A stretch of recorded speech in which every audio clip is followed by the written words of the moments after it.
It is 6:37 and it is 53 degrees.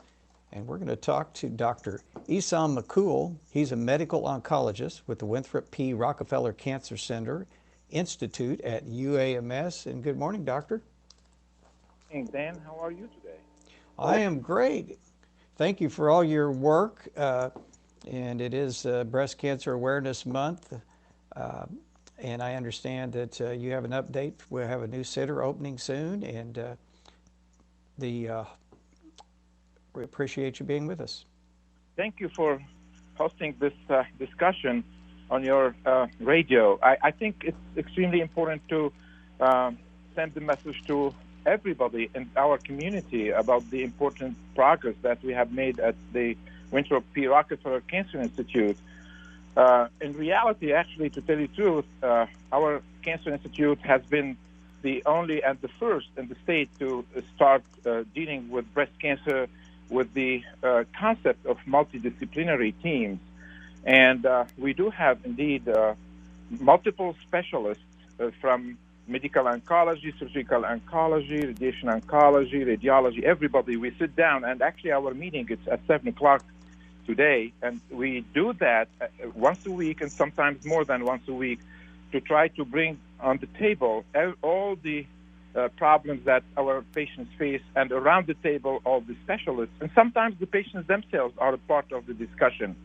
With this, actually, we save the patients a lot of time and also bring all the brain power that we have in our institute to solve their problems.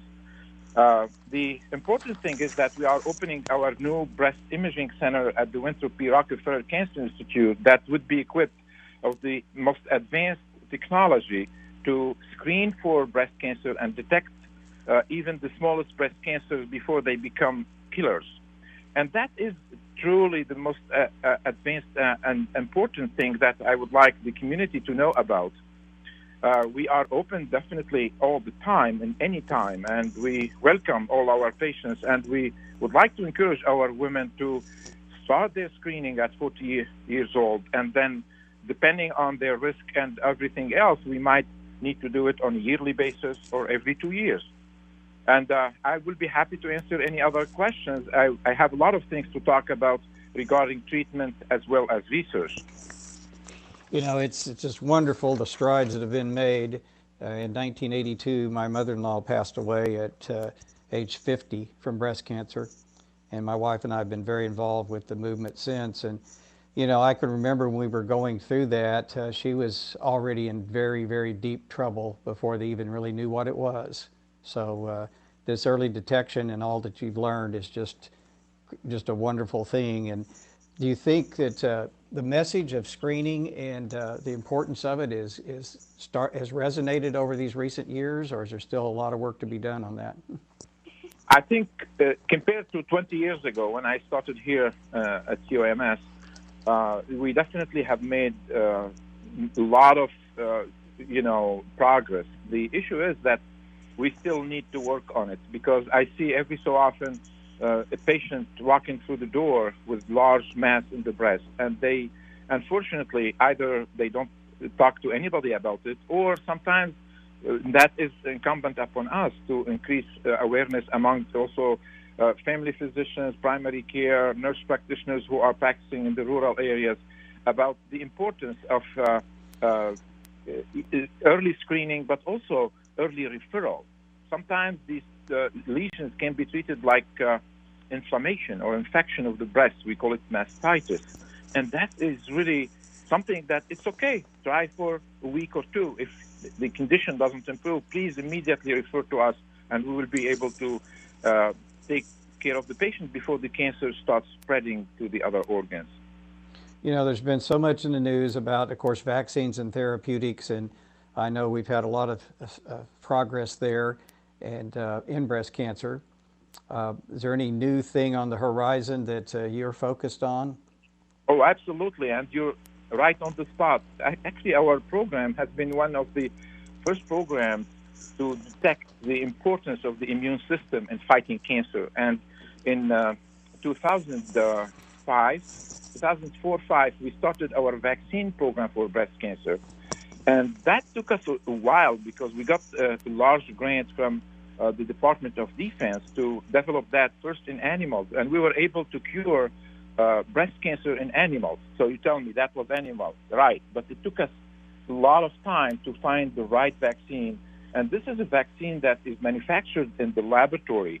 The way that we do it, we create a protein in the lab that looks like the cancer cell, and we inject it to the patient with something that would induce immunity against that protein.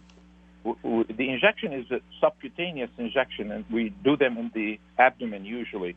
And what happens is that the immune cells look at these proteins, they say, oh, that's a foreign thing, let me attack it. And then by doing so, they learn how to go and attack the cancer itself. The good thing about it is now we have been cleared about 4 or 5 years ago to start our human trials. And sure, we went through tribulation and sometimes dead ends, and we started all over again. And now we have the vaccine that we apply to humans. We started with phase 1 studies that showed complete safety of the product that we have created here at UMS, by the way. And the important thing is that out of the patients who received this vaccine, and that was at this point, I think, on the phase 1 study, we have about 60% of those patients who are still alive, many of them like about 5-6 years after we started. So that allowed us, and the FDA gave us the permission to move to the phase 2 studies that we are implementing now. And we have almost completed one of those studies for the one type of breast cancer. We're moving forward with the second type that is considered more aggressive. It's called triple-negative breast cancer. I know that it would depend on a person's insurance, but if someone has not been screening and wants to work with UAMS on screening, how did they start the process? We do have counselors that are embedded in our team, and anybody who has need to be covered by any means, we have different ways to do the coverage.